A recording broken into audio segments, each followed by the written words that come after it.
more hit than miss in India-Nepal ties.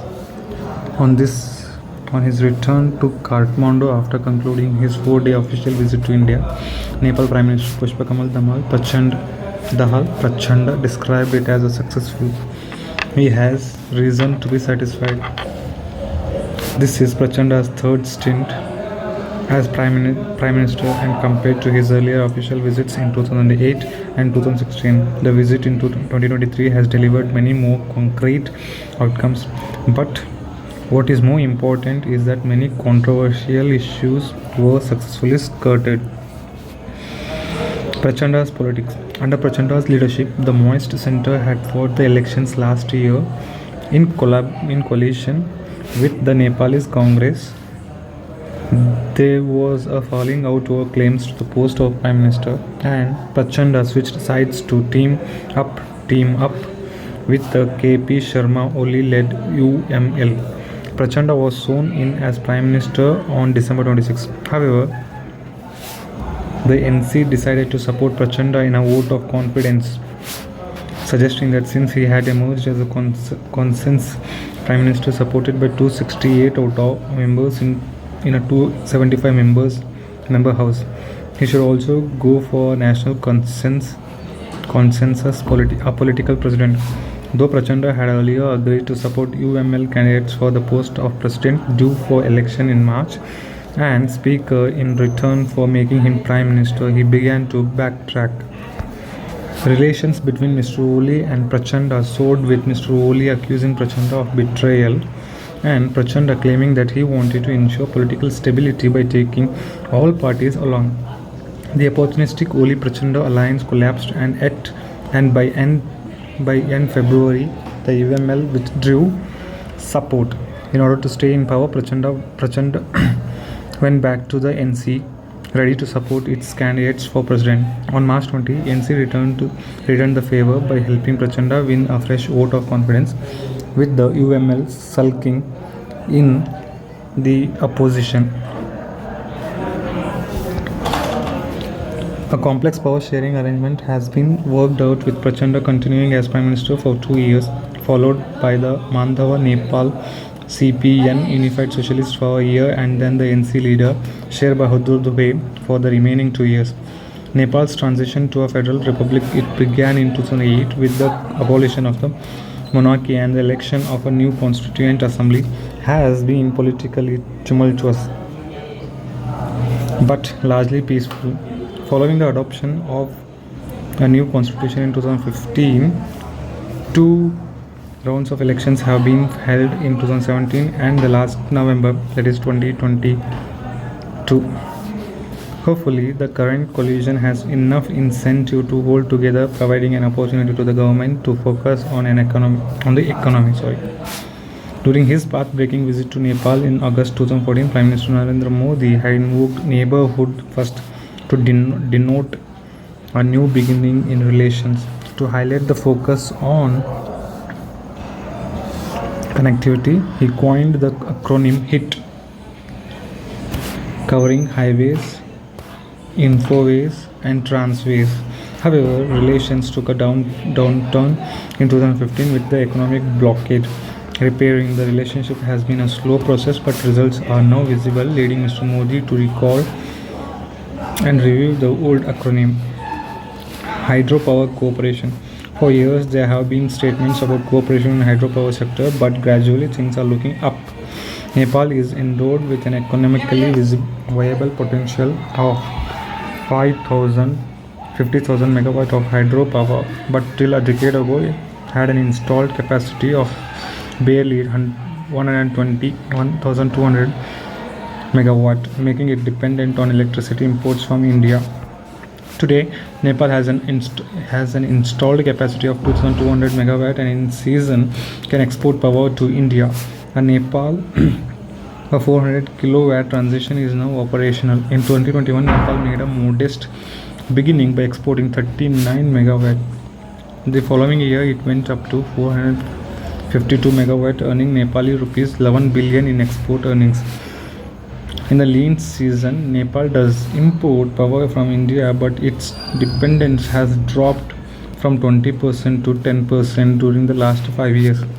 Both sides have finalized a long-term power trade agreement targeting the export of 10,000 megawatt within a 10-year time frame. The 900 megawatt Arun 3 project started in 2018 by the SJVN, formerly the Satluj Jal Vidyut Nigam, will be operational later this year.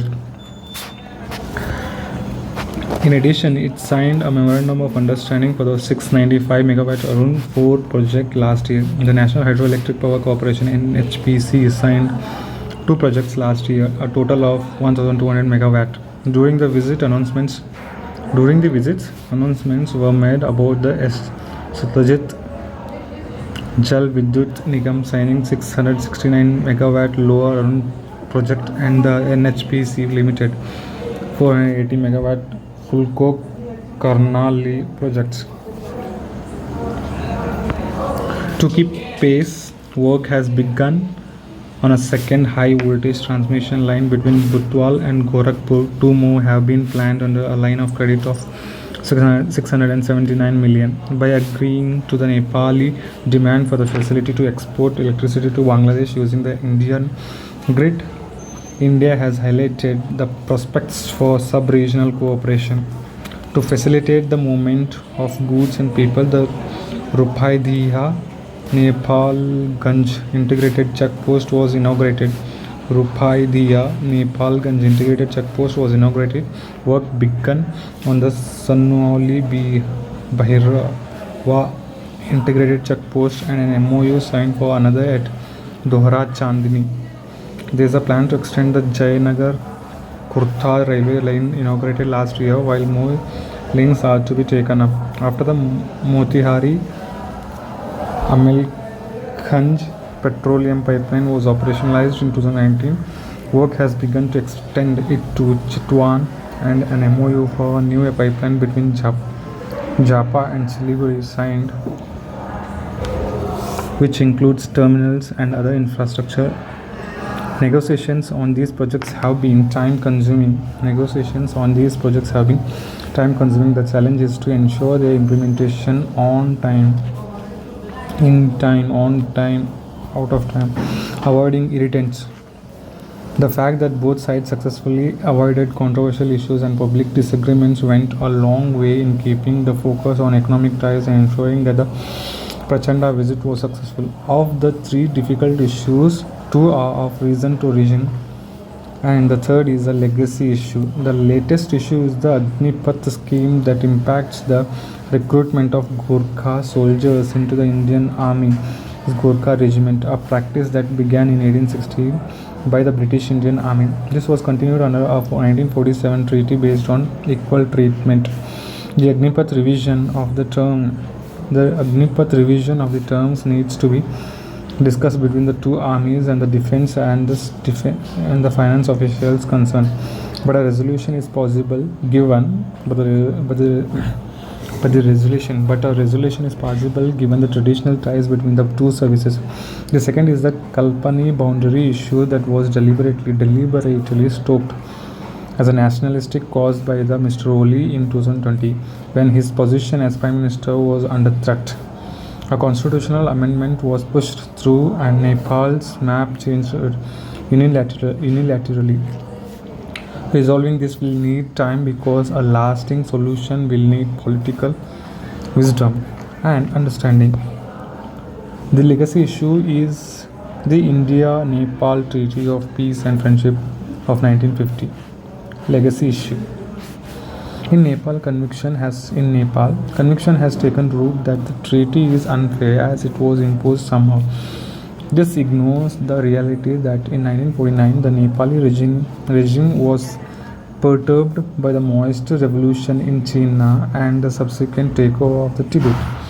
It sought an understanding with India, and the 1950 treaty in large measure reflects the provisions of the 1923 treaty between Nepal, British India. In fact, the treaty enables Nepali nationals equal treatment in terms of employment and permits them to apply for any government jobs except for the Indian Foreign Services. The Indian Administrative Service Foreign Services, Indian Administrative Services, and the Indian Police Services. Nepali nationals work in the Indian private and public sector, have joined the revenue services, and in the army have risen to become 2-star generals.